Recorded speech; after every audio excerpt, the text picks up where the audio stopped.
జై శ్రీరామ్. శ్రీమాత్రే నమః. శ్రీ గురుభ్యో నమః. 2025 సంవత్సరం నవంబర్ 28వ తారీఖు ఒక విశేషాంశం గోచారంలో చోటు చేసుకుంటుంది. ఈ విశేషాంశం ఏంటంటే కర్మఫలదాత అయిన శనేశ్వరుడు మీనరాశిలో వక్రత్యాగం చేస్తున్నారు. వక్రత్యాగం చేసి సవ్యగతిలోకి ఆయన సంచారం ఉండబోతుంది. వక్రత్యాగం చేసి సవ్యగతిలోకి ఆయన మీనరాశిలో ఉండడం వల్ల ద్వాదశ రాశుల వాళ్ళకి, ద్వాదశ లగ్నాల వాళ్ళకి ఎలాంటి ఫలితాలు ఉంటాయో మనం ఇప్పుడు చూద్దాం. కాలపురుషుడు కుండలిలో ఆఖరిదైన మీనరాశి, ఇంకా దాని తర్వాత వచ్చేది మేషరాశి. సో ఈ 12వ స్థానంలో శనేశ్వరుడు వక్రగతి కావచ్చు, శనేశ్వరుడు సవ్యగతి కావచ్చు. ఈ రెండూ కూడా చాలా మేజర్ రోల్ ప్లే చేస్తాయి ద్వాదశ రాశుల వాళ్ళకి, ద్వాదశ లగ్నాల వాళ్ళకి. ఈ ముఖ్య భూమిక ఏంటి, ఏ విషయాల్లో బాగుంటుంది, ఏదన్నా విషయాల్లో జాగ్రత్తల్ని సూచిస్తుందా, ఇవన్నీ కూడా మనం ఇప్పుడు ఒకసారి తెలుసుకుందాము.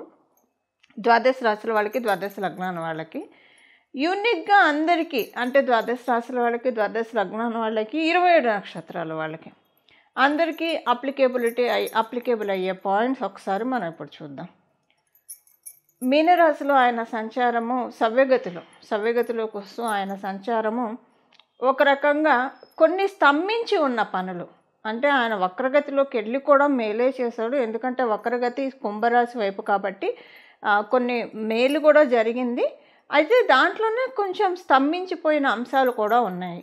ఇప్పుడు మీ రాశి వాళ్ళకి, ద్వాదశ రాశుల వాళ్ళకి, ప్రతి ఒక్కరికేనండి ఈ గడిచిన శనీశ్వరుడు వక్రగతిలో ఉన్నప్పుడు ఏ విషయాల్లో అయితే స్తంభించినట్టు అనిపించడం. ఇప్పుడు కొన్నిసార్లు ఆర్థిక విషయాల్లో స్తంభించినట్టు అనిపించవచ్చు, లేదా కొన్నిసార్లు విదేశాలు వెళ్ళాలని ప్రయత్నం చేస్తుంటే అక్కడ స్తంభన, ఇలాగ రకరకాల ఏదో ఒక విషయంలో ఏదన్నా పని అనుకుంటే జరగకపోవడం, అలాంటిది ఏదన్నా జరగడము, అది ఇప్పుడు వక్రత్యాగం వల్ల ఈ స్తంభించిన విషయాలన్నీ కూడా అన్ఫ్రీజ్ అవుతాయి. ఫ్రీజ్ అయ్యి ఉన్న విషయాలన్నీ కూడా అన్ఫ్రీజ్ అవుతాయి. అన్ఫ్రీజ్ అయ్యి కాస్త కొంచెం ఒక వెసులుబాటు, కొంత మూమెంట్ వస్తుంది. అయితే శనీశ్వరుడు వక్రగతి లబ్ధి కూడా చేకూర్చింది. ఎందుకంటే కుంభరాశి కాబట్టి కొంతమందికి మనం చూసుకుంటే అంతకు ముందుతో కంపేర్ చేస్తే ఫైనాన్షియల్గా పురోభివృద్ధి కూడా డెఫినెట్గా చూసే ఉంటారు. అది ఏ రాశి వాళ్ళు చూసి ఉంటారు అనేది మీ రాశికి వచ్చినప్పుడు మనం మాట్లాడుకుందాం. ఇప్పుడు ఏంటంటే ఆయన వక్రగతిలో ఉన్నప్పుడు ఏవేవైతే మైనస్ ఉన్నాయో అవి సవ్యగతిలోకి వచ్చినప్పుడు ప్లస్ అవుతాయి. సింపుల్గా చెప్పాలంటే వక్రగతిలో ఉన్నప్పుడు ఏదైనా విషయంలో మైనస్ అవి ఉంటే అవి ఇప్పుడు ప్లస్ అవుతాయి. ఒక్కొక్క రాశి వాళ్ళకి, ఒక్కొక్క లగ్నం వాళ్ళకి ఏ విషయాల్లో మైనస్లు అయినాయి, ఇప్పుడు వాటిల్లో ఏవి ప్లస్గా టర్న్ అవ్వబోతున్నాయి.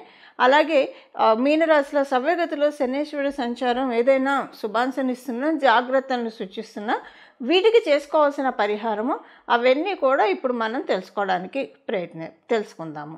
కన్యా రాశి, కన్యా లగ్నంలో పుట్టిన వాళ్ళకి 7వ స్థానంలో ఉంటూ వక్రించాడు స్వామివారు, శని మహారాజు. 7వ స్థానంలో ఉంటూ 6వ స్థానంలోకి వక్రించడం వల్ల మీకు అంటే ఈ వక్రంలో ఉన్నప్పుడు, శనీశ్వరుడు వక్రగతిలో ఉన్నప్పుడు కొన్ని సిచ్యువేషన్స్ నేను ఇప్పుడు మీకు చెప్తాను. కన్యా రాశి, కన్యా లగ్నంలో పుట్టిన వాళ్ళకి ఆయన వక్రగతిలో ఉన్నప్పుడు మీరు వివాహం కోసం ప్రయత్నాలు చేసి ఉంటే అవి చాలా డిస్ప్యూట్స్ అనమాట.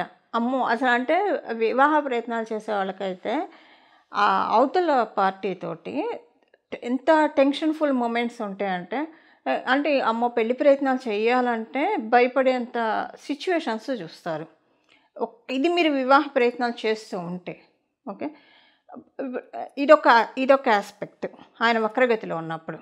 సెకండ్, మీరు వ్యాపారస్తులు అయితే మామూలు టెన్షన్ ఇవ్వలేదు. వ్యాపారం అయితే సాగుతూనే ఉంది. మీ క్లయింట్స్ నుంచి విమర్శలు చాలా ఎదుర్కొన్నారు మీరు.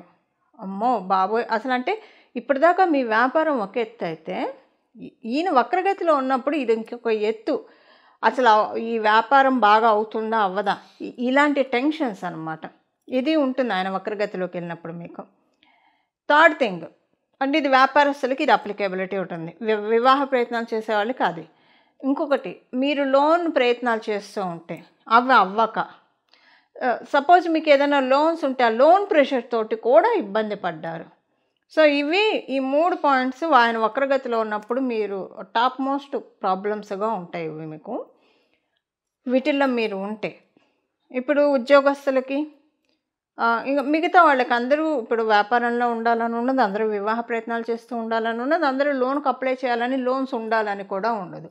మరి మిగతా వాళ్ళకి, నార్మల్ వాళ్ళకి ఎలా ఉంటుందంటే అసలు సొసైటీతో నుంచి డీవియేట్ అయిపోదా, అబ్బా వద్దు బాబు మనకెవరు వద్దు, ప్రశాంతంగా ఒక్కడమే ఉందాము అనిపించేంత సిచ్యువేషన్స్ బయట. అది మీరు ఉద్యోగస్తులు కావచ్చు, వ్యాపారస్తులు కావచ్చు, గృహిణులు కావచ్చు. ఎందుకు వచ్చిందిరా బాబు, అంటే ఎవరితోటి మాట్లాడకుండా ప్రశాంతంగా ఉంటే బాగుంటుంది, ఒక్కళ్ళమే ఉండి లోన్లీగా ఉందా అన్న ఫీలింగ్స్ ఎక్కువగా ఉంటాయి. లోన్లీనెస్కి ఎక్కువ ఇంపార్టెంట్. అంటే లోన్లీగా, ఇప్పుడు లోన్లీగా ఫీల్ అవుతారు, లేదా ఎలోన్గా ఉండడానికి ఇష్టపడతారు. ఈ రెండిట్లో ఏదైనా ఆయన వక్రగతిలో ఉన్నప్పుడు చూస్తారు. ఇప్పుడు ఆయన వక్రత్యాగం జరిగింది. ఇప్పుడు ఎలాంటి సిచ్యువేషన్స్ మీరు ఎలాంటివి చూస్తారో మనం ఇప్పుడు చూద్దాం. వక్రత్యాగం జరిగిన తర్వాత మీకు ఈ రాబోయే 3 నెలల్లో ఏదన్నా ఒక మంచి శుభపరిణామం చోటు చేసుకుంటుంది. మీరు వివాహ ప్రయత్నాలు చేస్తుంటే అవుతుంది, సంతానం కోసం చూస్తూ ఉంటే సంతానం అవుతుంది. ఒకవేళ మీరు సంతానవతులైతే సంతానానికి సంబంధించిన ప్రోగ్రెస్ చూసి చాలా సంతోషపడతారు. లేదా ఫైనాన్షియల్గా కొంచెం మంచి మార్పులు చోటు చేసుకుంటారు. ఇది ఈ రాబోయే 3-4 నెలల్లోనే మీరు ఇది చూస్తారు. అదొకటి మీకు ప్లస్ ఉంటుంది కన్యా రాశిలో పుట్టిన వాళ్ళకి. దాంతోపాటు ఏంటంటే కొంచెం శ్రమ ఎక్కువ అవుతుంది, హార్డ్ వర్క్ ఎక్కువైనట్లు అనిపిస్తుంది. హార్డ్ వర్క్ ఎక్కువ అవుతుంది, ఒక రకంగా చెప్పాలంటే మీరు కూడా ఎక్కువ శ్రమిస్తారు. అంటే మీకు తెలియకుండానే ఆలోచనల నుంచి బయటకు వచ్చేస్తారు. దేని గురించి ఆలోచించరు, మీ గురించి ఆలోచించరు, మీ పక్క వాళ్ళ గురించి ఆలోచించరు, దేని గురించి ఆలోచించరు. మనసు ఎందుకో ప్రశాంతంగా దేని గురించి ఆలోచించకుండా పనులు చేసుకుంటూ వెళ్ళిపోదాం. ఒకవేళ పనులు లేని టైంలో కామ్గా కూర్చున్నాం, సైలెంట్గా కూర్చున్నాం అని ఇలానే అనిపిస్తుంది. ఒకళ్ళతో మాట్లాడాలనిపించదు. అంతా మీకంటే మళ్ళీ ఇప్పుడు కూడా అలోన్గా ఉండడానికి ఇష్టపడతారు. ఎందుకంటే నెక్స్ట్ మీకు అష్టమంలోకి శనేశ్వరుడు వెళ్ళినప్పుడు మీకు ఆయన అంటే చాలా ప్రాబ్లమ్స్ వస్తాయి కాబట్టి ముందే ఆయన మిమ్మల్ని సెట్ చేస్తాడనమాట. ఇక్కడ మిమ్మల్ని లోన్లీగా ఉంచడం, సైలెన్స్, బయట వాళ్ళతో మాట్లాడకపోవడం ఒక సైలెన్సు, లోపల మాట్లాడుకోకపోవడం కూడా ఒక సైలెన్సు. ఈ 2 రకాల సైలెన్స్ని ప్రాక్టీస్ చేస్తే అష్టమ శనిలో మీకు ఎఫెక్ట్ పడకుండా ఉండడానికి ఆయన ఒక ఫెన్సింగ్ చేస్తున్నారు. ఇప్పుడు ఒక రోడ్లు బాగు చేస్తున్నారు అనుకోండి, అక్కడ రిపేర్ జరుగుతుంది, ఈ రోడ్డు కాదు వేరే రోడ్డు వెళ్ళండి అంటే దాన్ని బట్టి డైవర్ట్ చేసుకుంటారు, లేకపోతే ఆ గుంటల్లో పడి ప్రమాదం అవుతుంది. అలా ఇప్పుడు ఆయన ఏంటంటే మీ మైండ్లో ఇదంతా కాస్మస్ లెవెల్లో జరుగుతుంది. రాబోయే దానికి అష్టమ శనికి మీకు ఇబ్బంది పడక, ఎందుకంటే ఆయన వెళ్ళేది మేషరాశిలో కాబట్టి మీకు అప్పుడు ఇబ్బంది రాకుండా ఉండడానికి ఇప్పుడు కొన్ని పనులు మీ చేత చేయిస్తాడు, కొన్ని మంచి పనులు మీరు చేస్తారు, మీకు తెలియకుండానే సోషల్ సర్వీసెస్ చేస్తారు ఇప్పుడు. అలాగే ఎక్కువ సైలెన్స్ ప్రాక్టీస్ చేస్తారు. ఆల్రెడీ మీరు అంటే ఎక్కువ మాట్లాడరు, చాలా ప్రొడక్టివ్గా మాట్లాడతారు, అంత టాకటివ్ కాదు, లోపల కూడా ఎక్కువ ఏం ఆలోచించరు అన్న కోవలోకి మీరు చెందిన వాళ్ళైతే ఇంకా మీరు స్పిరిచువల్గా ఇన్క్లైన్ అవ్వడానికి చాలా చక్కటి ఛాన్సెస్ ఉంది. ఎలా చూసుకున్నా సరే కన్యా రాశిలో పుట్టిన వాళ్ళకి ఆయన ఎక్కువగా డీవియేట్ చేస్తారు. అంటే ఎక్కువగా ఎవరితోటి కలిసి ఉండకుండా సమూహాల్లో ఉండరు ఎక్కువ. అంతకుముందు మీకు బాగా అందరినీ రెగ్యులర్గా కలిసి అలవాటు ఉంటే ఇప్పుడు అనుకోకుండా కట్ అయిపోతుంది, ఎక్కువ ఎవరితో కలవరు. దాంతోపాటు మీరు ఎక్కువగా ఫోన్లు చేసి ఎవరితో అయినా మాట్లాడే అలవాటు ఉంటుంది, అది కూడా ఇప్పుడు ఎందుకో ఇవన్నీ వద్దు, ప్రశాంతంగా ఉందాము అనిపిస్తుంది. ఏదన్నా ఒక మంచి గ్రంథాలు చదవడం, లేదంటే మీకు ఉపయోగపడేవి ఏవైనా స్కిల్ సెట్ని డెవలప్ చేసుకోవడానికి వాటి గురించి మీరు ఎక్కువగా రీసెర్చ్ చేస్తారు, వీటిల్లో ఎక్కువగా పెడతారు. ఇవి కన్యా రాశి కన్యా లగ్నంలో పుట్టిన వాళ్ళకి శని మహారాజు ఇచ్చే ఫలితాలు సవ్యగతిలోకి వస్తాం. ఇప్పుడు పరిహారం మనం చూద్దాం. శనీశ్వరుడు సవ్యగతిలోకి వచ్చినప్పుడు చేసుకోవాల్సిన పరిహారం, ద్వాదశ రాశుల వాళ్ళు, ద్వాదశ లగ్నాల వాళ్ళు, వీళ్ళందరూ కూడా చేసుకోవాల్సిన పరిహారం ఇప్పుడు మనం చూద్దాం.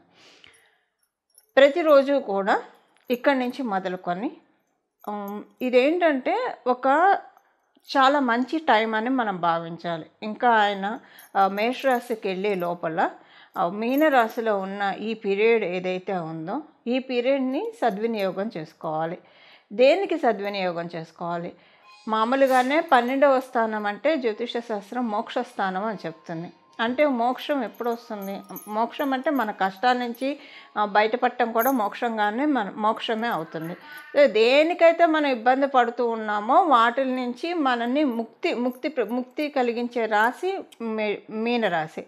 మనం జనన మరణ చట్రం నుంచి కూడా బంధ విముక్తులు అవ్వాలంటే మీనరాశినే మనం చూస్తాం. అంటే సహజ కాలపురుషుడు కుండలిలో 12వ రాశి అయింది కాబట్టి. ఇప్పుడు కర్మఫలదాత అయిన శని మహారాజు మీనరాశిలో ఉండడం వల్ల కర్మ బంధనాల నుంచి మనల్ని మనం కాపాడుకోవడానికి, అలాగే ముక్తి పొందడానికి, ఏవైనా ఇబ్బందులు ఉంటే వాటిల్లో నుంచి మనల్ని మనం లిబరేట్ చేసుకోవడానికి ది బెస్ట్ టైం.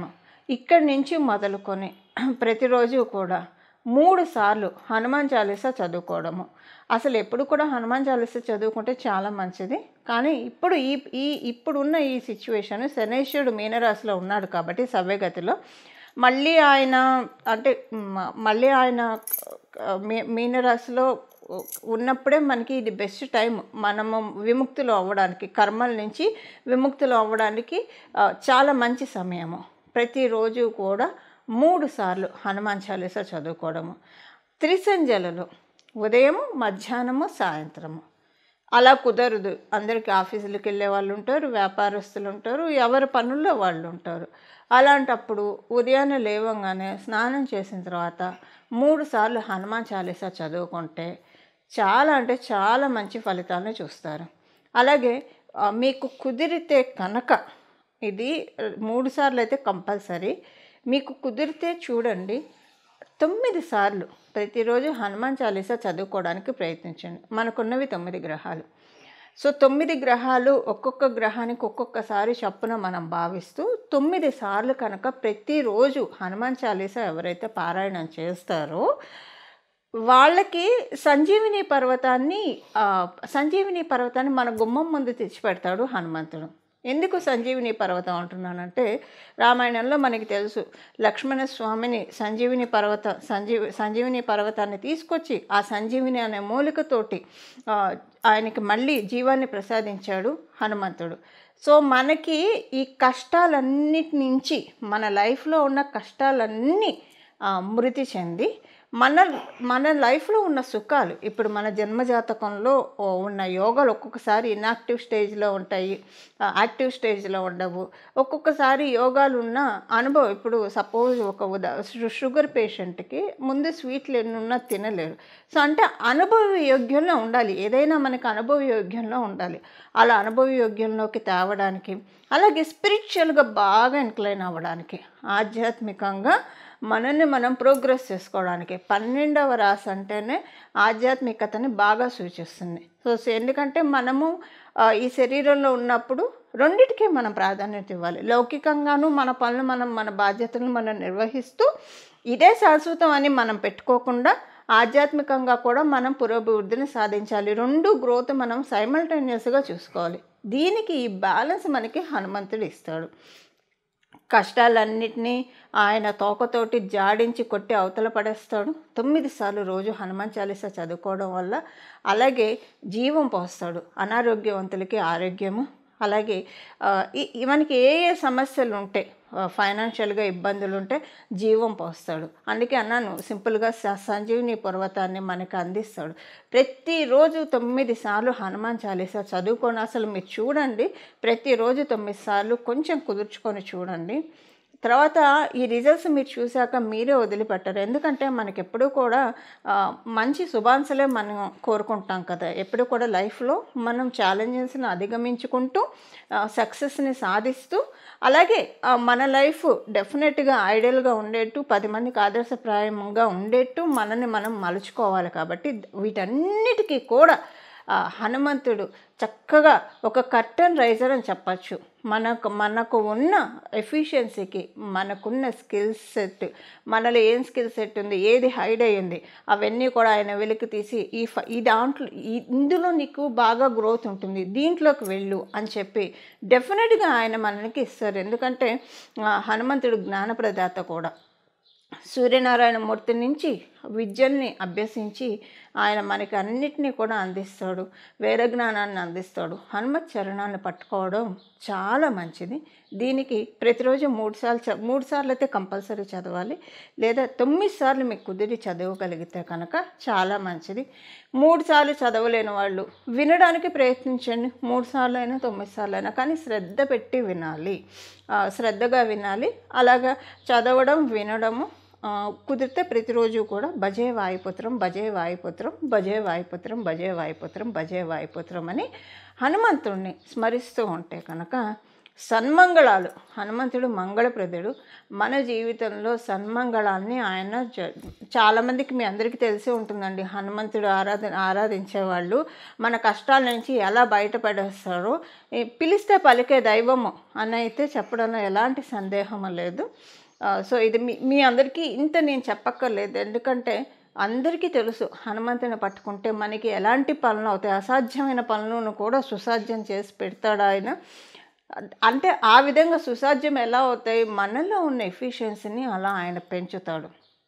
సో మనందరం కూడా ఈ సమయాన్ని సద్వినియోగం చేసుకొని హనుమత్ కృపకి పాత్రులయ్యి తద్వారా మన జీవితాన్ని ఆనందమయంగా సాగించాలని చెప్పి నేను కూడా మనందరి తరఫున హనుమంతుడిని మనస్ఫూర్తిగా ప్రార్థిస్తూ మంగళం. నమో భగవతే వాసుదేవాయ.